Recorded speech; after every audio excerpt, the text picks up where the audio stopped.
Welcome to a special Fight Week show. We're not just reviewing an event, we're reviewing all of them. That's right, the whole year, 2024. We're going to have a look back at who is champion now and who we picked at the start of the year. And then we're going to make those brave picks once again for 2025. I'm Adam Catterall. Pleasure as always to be with you. Pleasure to be with these two. Might not be by the end of the show because I can see that they're already seething, ready to get stuck into me. The one and only Mr. Nick Peet and the Hall of Famer himself, Michael Bisping. Mike, before we have a look at what we actually said 12 months ago from this particular date, 2024 was an absolute cracker for the UFC. We got some sensational events, some sensational moments, and some new stars popped their head up. Oh, yeah, without question. I mean, every year gets better and better. Adam, I sense some real hostility from you, and I don't appreciate it. You know, gracious in victory and humble in defeat, or maybe the other way around, whichever one it is. Get your act together. You lost. Okay, you lost. I can accept that. Second, you made bad picks. Listen, you guys don't know this. We'll peel back the curtain for 10 minutes before we start recording this. He has been complaining and whining and moaning and going on about this absolute lies. Trying to bend ridiculous. Lies. Just deal with it. You lost. You came in last place. Okay.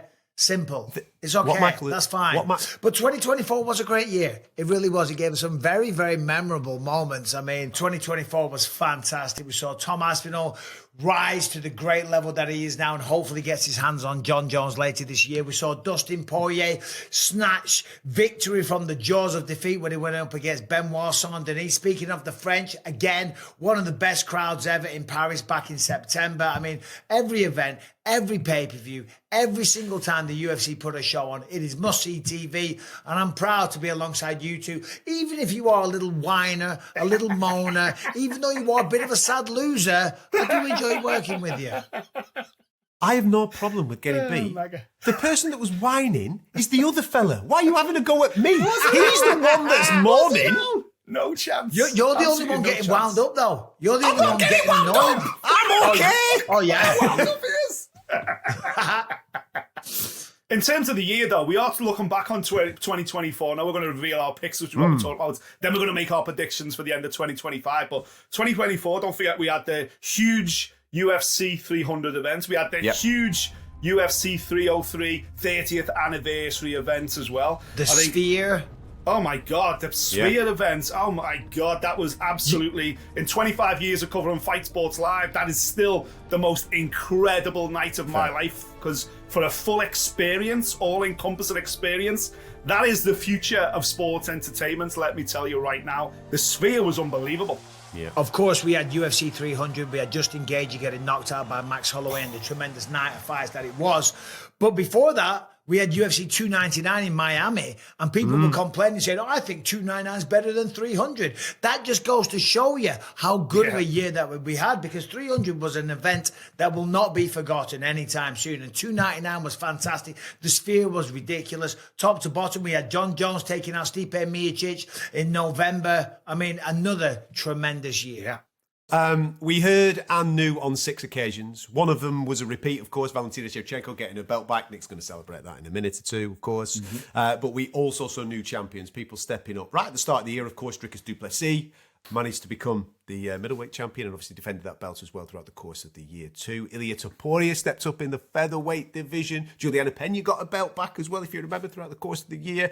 It has been brilliant from top to bottom.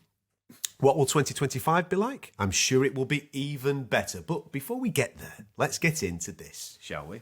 Let's bring up our picks from 2024. And we can reveal, if you look at this very closely, that we do have two people scoring. See, he started already, Michael, right? That is not the case. You have not won. You have drawn for the second year on the spin with Mr. Bisping. You've both got 6 picks each correct. Well done, boys. I got 5, so I missed out by 1. But well done you, both guys, for getting 6 picks correct. Just while we've got the score on the board there, and people can see who we chose a year ago, pretty much this week, who we chose and the outcome and how close we were, and you've gone through it. Let me just direct you to the title of that table. Predict the UFC champions by the end of 2024. The word interim isn't in that title. Predict the UFC champions by the end of 2024. Okay, let me take you back. I would take away interim heavyweights. I think most people was there an interim champion 12 months ago? Doesn't matter. I refuse to acknowledge an interim champion. That's on you, because then. this is a choice of champions. I got 6 right. Mike got 5 right. You got 4 right. Come on. No. I do believe we drew, Nick. But that aside, I don't care for such tittle-tattle, made-up, imaginary titles. I got Hall of Fame stuff. I got belts back here. Seeing you two care about this so much is hilarious. No, I care Mike about just backed me up. Right, here we go. And I won Analyst of the Year again. That's getting overly predictable at this point. All right, Ariel, calm down. I know. Here we go. I would never dream of mentioning it. As you can see on the actual board there from the picks, Nick did incredibly well in the lower weight categories. The smaller fighters did very, very well. We had obviously Zhang Weili, Alexander Pantoja, Valentina Shevchenko getting a belt back. Great prediction there. You predicted that Mirab would get the job done too. Fantastic. You also got Ilya Topuria in there, Islam Makhachev, and then, obviously, it kind of falls off as we get into the heavyweight categories. Whereas, Mike, that's where you exceeded. It was the heavier guys. You got John Jones and Tom Aspinall. You got Alex Pereira. Dricus du Plessis was a great prediction. Great shout. And then, obviously, I've no idea what you were doing with Mayra Bueno. So would you like to explain that? No, I lost a plot there. I just looked at that and I'm like, where was my head this time last year when I said Mayra Bueno Silva was going to be the champion? I think in my defense, I just commentated one of her fights and she looked really good. And maybe there was a bit of recency bias. I thought, she's going to do it. She's going to do it. Of course, looking back at that now, it's like, it's amazing that I won Analyst of the Year because I'm making picks like that, my word. Marlon Chito Vera, of course, he fought for the belt against Sugar Sean O'Malley, but he didn't really show up, and I think he would agree with that. But other than that, I do see that I get the same amount of points as you, Nick. Dricus was a great shot, Mike. That was a great shot. It was indeed. Well, congratulations to you both. You've drawn for the second year on the spin. Let's see if we can get an outright winner this time around. All right, here we go. Now, just to point out, as it stands right now, we do have an interim champion. If you want to pick an interim champion, it is up to you. Okay? It is up to you. No, I don't choose interim champions. That's fine. Because I don't acknowledge interim as champions. That's on you. We've all got lives to go back to, right. Nick. Yes, let's get on with it. You can choose. Let the people in the comments decide who's right and who's wrong. Thank you, guys. Okay. Yes. Okay. Adam, ask the question, please. Okay. Nicholas, you're up first with your 2025 pick. So who will be the champion at the end of 2025 in the women's strawweight division? Over to you, sir. I actually think that we're finally going to see her more than once this year. I've got Zhang Weili. I'm going to stick with Zhang Weili just because I think she is the best female strawweight on the planet right now. And we are only seeing her consistently. The last 2 years, she's had one fight a year, one fight in 2023, one fight in 2024. Thankfully, she's out nice and early in 2025, so we see her at least twice. I'd love to see her 3 times this year, but even then, I still think she holds on to the belt. She's getting better and better with every fight. Maybe we get a super fight with rematch with Zhao in China towards the end of the year. But I still think this time next year, end of 2025, Zhang Weili will be strawweight champion in the UFC. Well, that's a solid pick, and I commend your passion, your enthusiasm for Zhang Weili. But I got to go with Tatiana Suarez. I did say that this time last year. Of course, she's fighting Zhang Weili, so we'll see how that one plays out. But I just think the wrestling that Tatiana Suarez has is going to cause a lot of problems for a lot of people. This time next year, one way or the other, she'll be the champ. Sadly, I agree with Nick. Zhang Weili's improving. Okay. She is looking absolutely mustard, and I think she'll be too much for Tatiana Suarez. And I also think that she might be too much for the rest of the division if we do get her on multiple occasions throughout the course of 2025. So my pick is going to be Zhang Weili. That then moves us nicely to you, Mike, to start us off with the men's flyweights. Both of you got it correct. You both got it correct. Well done. With Alexander Pantoja for 2024. Will he still be there at the end of 2025? Mike, you kick us off. I do believe so. I mean, the way that he's looking right now, the way that he beat Kaya Sakura, the way that he's improving and his game is evolving all round, I don't see anybody taking the belt off him. Brandon Royval's beaten him before. He's beaten Brandon Moreno. Kaya Sakura was supposed to be new blood coming in. He made short work of him and looks better than ever. This time next year, the king will still be the king. Fair. I'm going to go with the guy that I picked last year. And I'm basing this off his last performance against Amir Albazi. I thought Brandon Moreno was absolutely fantastic. I think he's going to get another shot in the next 12 months.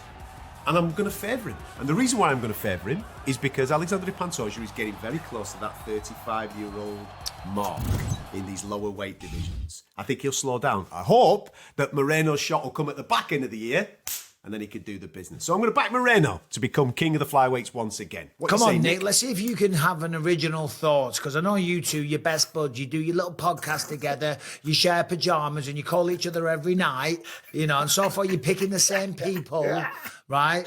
Who's your pick, Nick? I'm going to go with you, Mike. Pantoja, absolutely.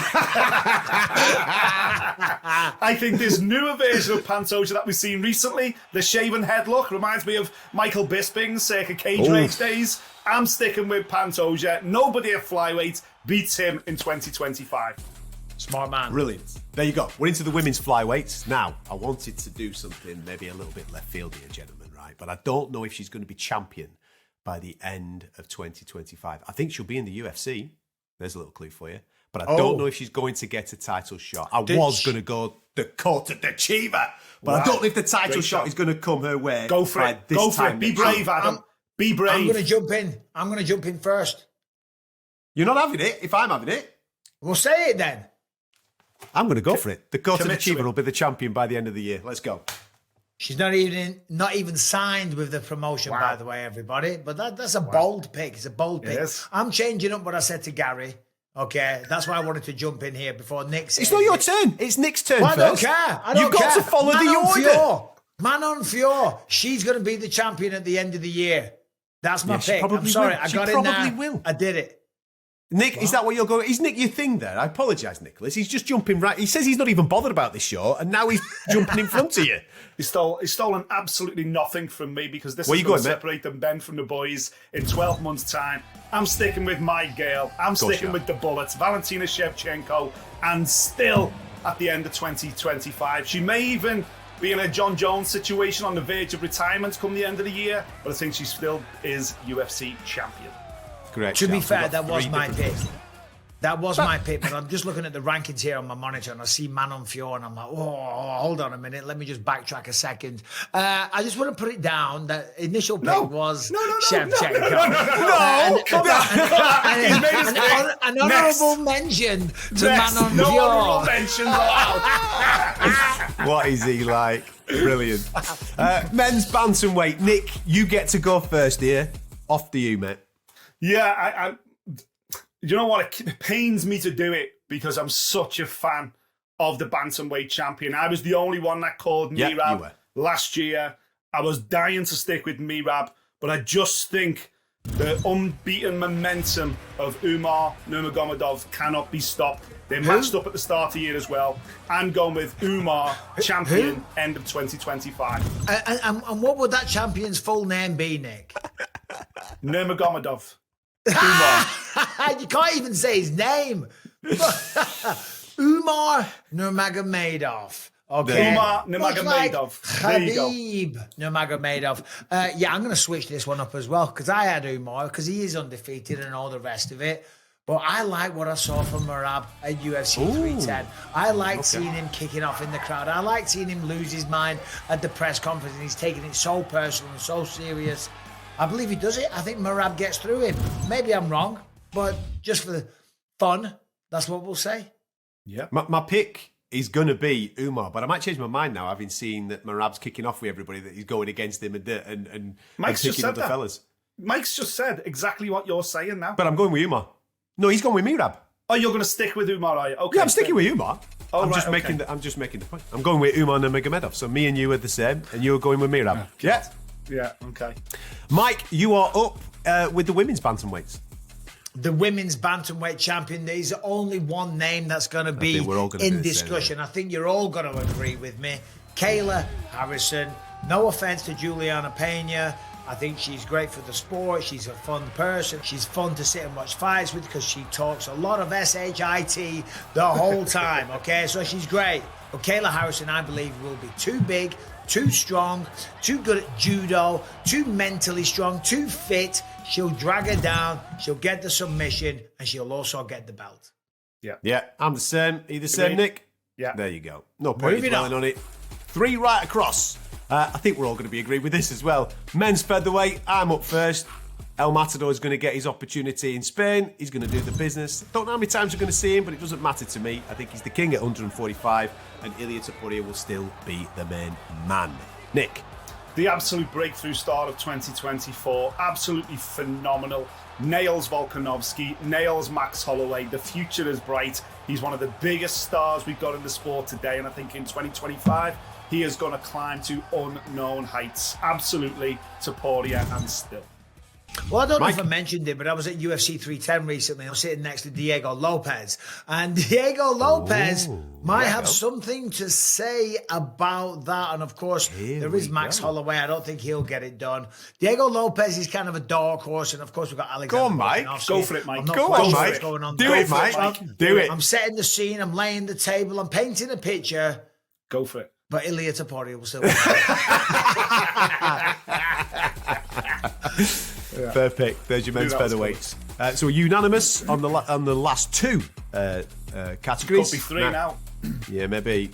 We're going into men's lightweights. I was up first last time, so it's you this time. Nick, what have you got? Yeah, I think we all agree. Paddy Pimblett will be the champion by the end of the year. I think there's absolutely no doubt about it. That is it. Go on, lad. Go on. Listen, obviously, safe money's on Islam Makhachev. I think we'll all probably be locked in on Islam Makhachev.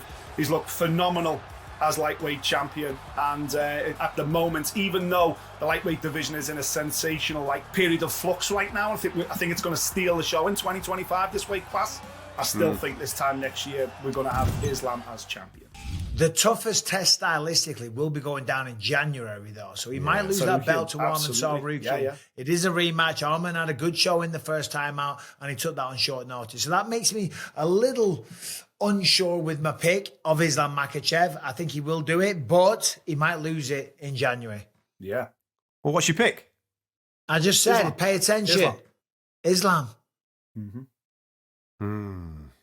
It's getting boring, this, isn't it? Take the time. Same thing. This is welterweight. We already knew where our picks were coming in. Don't sit there pontificating. No, I'm just thinking it's getting boring as all picking the same thing, innit? So, all right, well, I'll say Arman Tsarukyan. No, I'll do it. Arman Tsarukyan. There you go. I'll have Arman Tsarukyan. No, because now you've got to get out of jail free card. You'll be like, well, I only said that to be different.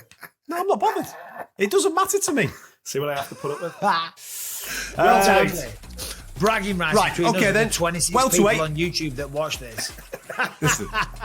Welterweight. You're up first, Mike. What have you got? Male welterweight. Welterweight. Yes, so this is an interesting one. I'm going to say Bilal Muhammad. Of course, Shavkat Rakhmonov is looming large. He just beat Ian Gary. He's going to be next up. But I wasn't blown away by that performance. I really wasn't, talking about Shavkat versus Ian Gary. I think Bilal Muhammad beats that man. I think this time next year, the champ will still be Bilal Muhammad. Although outside shot, Sean Brady in a rematch against Bilal. But I'll say Bilal for now. I think I'm going to go Shavkat. I think we'll see a better version of him against Bilal Muhammad. And then I think once he's got that strap round his waist, he will keep on rising. So I'm going to go for Nomad. Shavkat Rakhmonov to be champion. I think this is a real flux division, this welterweight division. I think there's 4 or 5 names that could easily end the year with it, and Bilal's one of them. Leon's even one of them.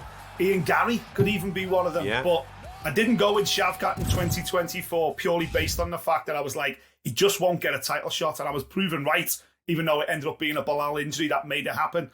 I ain't going to do that again. I've backed Shavkat since before he got into the UFC. Regardless of what Laura Sanko says, I am head of the Shavkat fan club, and Shavkat will be champion in 2025 as we go into 2026. Okay, we're on to middleweights, and this is going to get dead interesting because obviously we've got a title fight already booked in with Dricus du Plessis and Sean Strickland are going to be contesting that fight at the start of the year. I think Dricus is going to come through that, and I think he'll look really, really good in doing so, but I don't think he's going to finish the year as the champion of the division.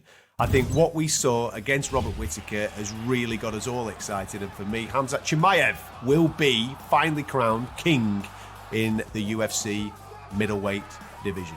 Nick, what do you say? Yeah, I don't agree with you because there's a lot of sameys here, and I really want to throw in Caio Borralho as a real curveball. Oh, that's a good one. Caio Borralho, if he gets this opportunity. I saw him last night as well. He was sat behind me. Yeah, and I just think, you know what? I'm going to go with it. I'm going to change my pick. Sorry, Gary. I'm going to change my pick. I'm not going to go with Hamzat. I'm going to go with Caio Borralho just because he's more available. He's willing to travel. He's able to take fights here, there. And I just think whether the world lines up for Hamzat to get a shot at either Dricus or Sean, and then Caio's got more ability to... Yeah, I'm going to go with Caio Borralho champion by the end of the year. Why? I like that. Okay. You know, it's interesting, isn't it? Because I'm looking at the rankings here, and I never thought we'd see a year where Robert Whittaker wasn't in the conversation.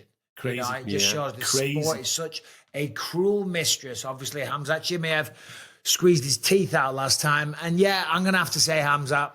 Dricus is a tremendous champion. I think, you know, him and Sean, they'll have another close fight. But I think regardless, when Hamzat gets his chance, he'll be victorious. I mean, what he did to Robert Whittaker, I'll never underestimate that man ever again. Yeah. Nick, you're up with the light heavyweights.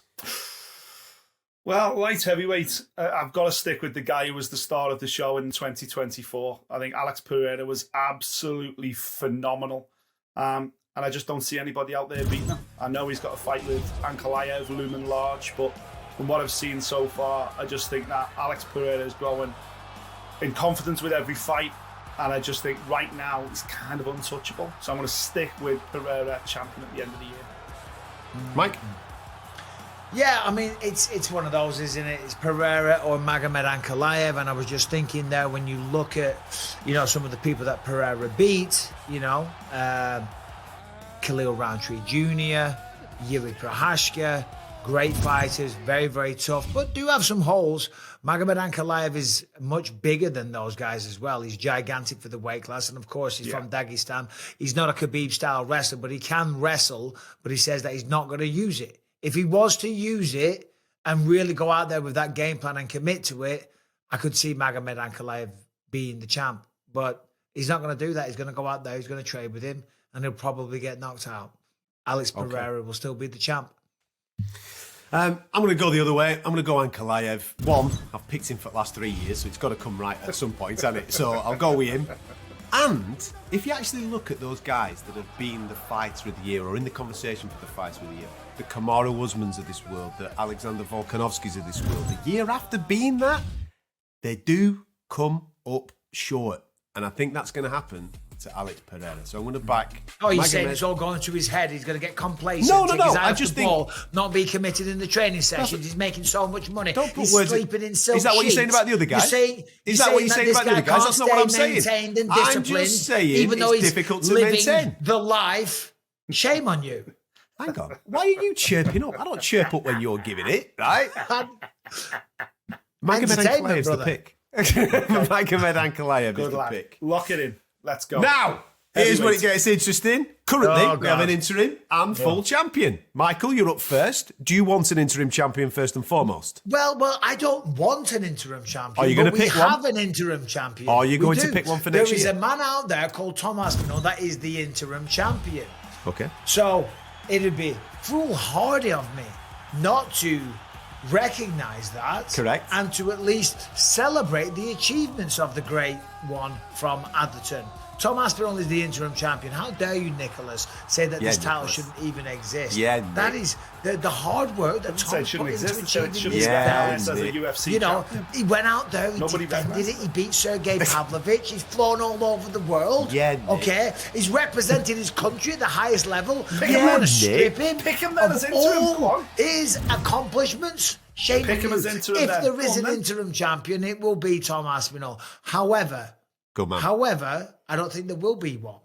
I believe that the reason Tom isn't fighting at London is because John Jones, Tom Aspinall will go down in the biggest heavyweight fight this sport has ever seen. Maybe the biggest fight, period, that this sport has ever seen.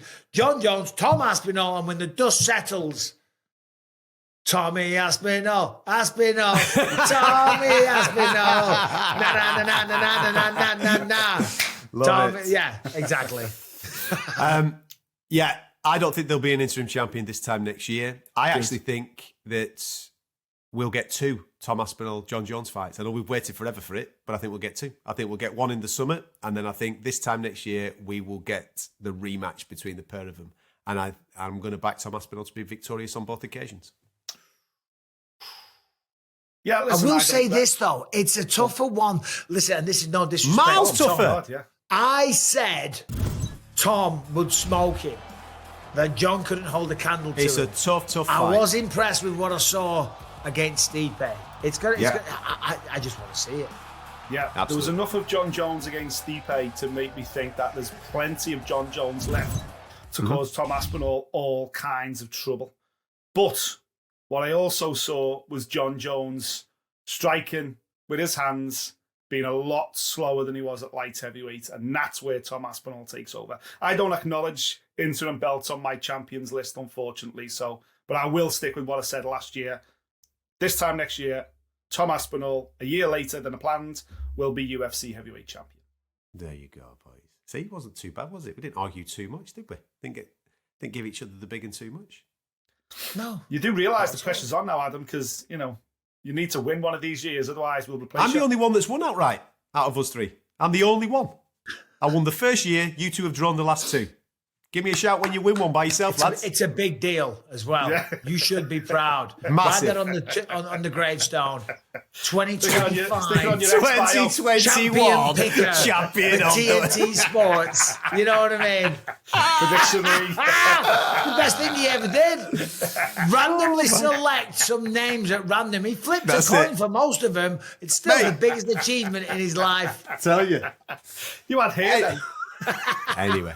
I tell you, to be fair, that is a good shout. I did actually have a full head of hair last time I won this. Anyway, thank you very much for tuning in. I'm sure the comment section is going to be rife. Loads of people are going to have different comments on our own picks, and they're going to have their own picks too on those divisions. It's a bit of fun. Go and get stuck in. Maybe create a WhatsApp group between your mates so therefore you can abuse each other for the next 12 months like Nick Peet does to all us lot on our WhatsApp group. Go and get stuck into that. But most importantly, make sure you come back to TNT Sports and Discovery Plus to watch how the UFC plays out over the next 12 months.